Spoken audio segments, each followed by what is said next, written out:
Noin viikon päästä, jos Jumala suo, on meidän Herramme ja vapahtajamme armorikas syntymäjuhla.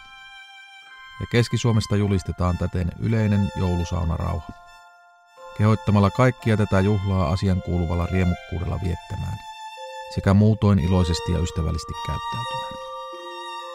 Lopuksi toivotetaan maailman kaikille asukkaille riemullista joulujuhlaa.